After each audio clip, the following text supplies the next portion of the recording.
A ver, ¿nos hemos parado a pensar alguna vez en lo que significa medir la economía de todo un país?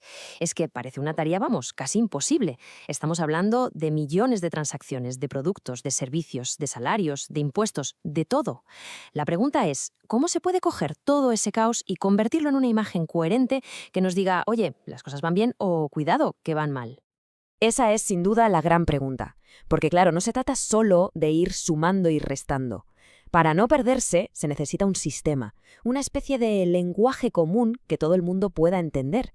Y bueno, la buena noticia es que ese sistema existe. Se le conoce como el Sistema Europeo de Cuentas, o para abreviar SEC 2010. Pensemos en él como si fuera el plano detallado de toda la economía. Y no es un plano cualquiera, ¿eh? No solo nos dice lo grande que es el edificio, sino que nos enseña dónde está cada viga, cada cable y, lo más importante, cómo está todo conectado entre sí. Así que en los próximos minutos vamos a hacer un recorrido por este plano. Veremos cómo se crea el valor, cómo se reparte, cómo se gasta después, la conexión que tiene con el resto del mundo y al final, por qué entender todo esto es fundamental. Venga, pues vamos a meternos de lleno. La clave para entender este plano es seguir el rastro del valor. Es un ciclo muy lógico si lo pensamos. Primero se crea valor, o sea, se produce algo. Después ese valor se distribuye, se convierte en ingresos para alguien.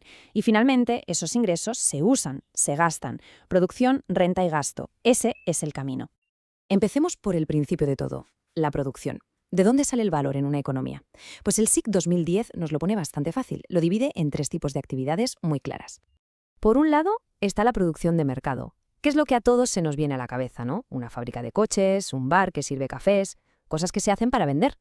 Luego tenemos la producción para uso final propio. Imagina una constructora que se construye su propia sede. Y por último, la producción no de mercado, que son servicios como la educación pública o la defensa nacional, que se ofrecen a la comunidad sin un precio de venta como tal. Pero ojo, para saber cuánto valor nuevo se ha creado, hay que hacer una resta importante. Hay que quitar lo que hemos gastado para poder producir.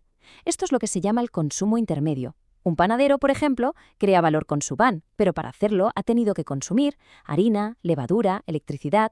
Pues bien, el valor añadido de verdad es esa diferencia. Vale, ya hemos calculado todo ese valor añadido que se ha generado. La siguiente pregunta es obvia. ¿Y ahora qué? ¿A dónde va todo ese dinero? O dicho de otra forma, ¿quién se lleva cada trozo del pastel económico? Pues aquí el plano nos enseña 3 destinos principales. Un trozo del pastel va a la remuneración de los asalariados, o sea, sueldos y salarios. Otro trozo va para las administraciones públicas, en forma de impuestos sobre la producción, y lo que queda es el excedente de explotación y las rentas de la propiedad, que, para que nos entendamos, representa los beneficios de las empresas, las rentas de los autónomos, es decir, los ingresos del capital. Y esto es clave porque este reparto del pastel nos da una radiografía social y económica brutal.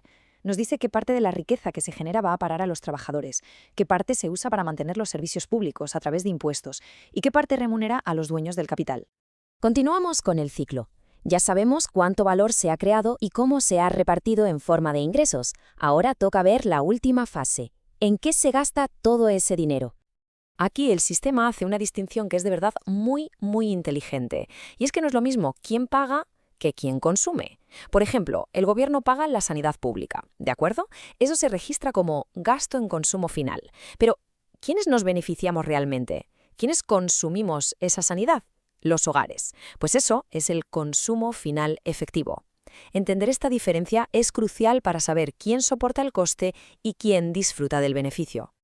Pero claro, no todo el gasto es para consumir hoy. Una parte importantísima se dedica a la inversión. El sistema lo llama formación bruta de capital. Y esto es fascinante, porque aquí vemos que invertir es mucho más que construir una fábrica. Incluye desde la compra de maquinaria o la construcción de casas, hasta la inversión en software, en I+D, e incluso los derechos originales de una película o un libro.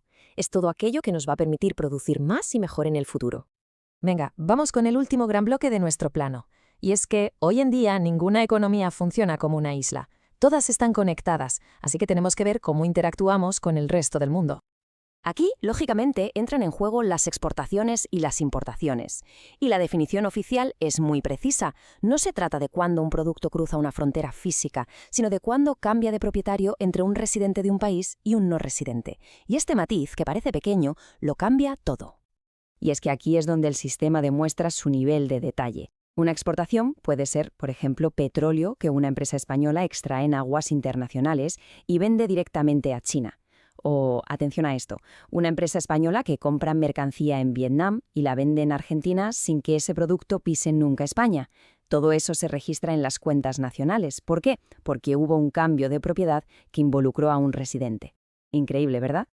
Bueno, después de todo este viaje, la pregunta es bastante clara. ¿Y todo este nivel de detalle, para qué? ¿Por qué es tan importante tener un plano tan meticuloso de la economía? Pues la respuesta es sencilla. Este sistema, este lenguaje común, es la base de prácticamente todo el análisis económico que se hace hoy en día. Nos permite comparar nuestra economía con la de los países vecinos de una forma objetiva. Ayuda a los gobiernos a diseñar políticas con datos fiables. Y, sobre todo, nos demuestra que la producción, los ingresos y el gasto no son cosas separadas, sino que son partes de un mismo ciclo que se retroalimenta constantemente. Al final, esta frase lo resume todo a la perfección. El SEC 2010 lo que nos ofrece es una narrativa completa. Es la historia de cómo una economía crea valor, cómo lo reparte entre sus protagonistas y, finalmente, en qué lo emplea. Así que la próxima vez que vamos a hablar del PIB, de la inversión, del consumo, recordemos que detrás de esas cifras hay un plano, un mapa increíblemente detallado que nos está contando la historia de nuestra economía. Y la pregunta que nos queda al final es, si este es el plano, ¿qué tipo de edificio estamos construyendo con él?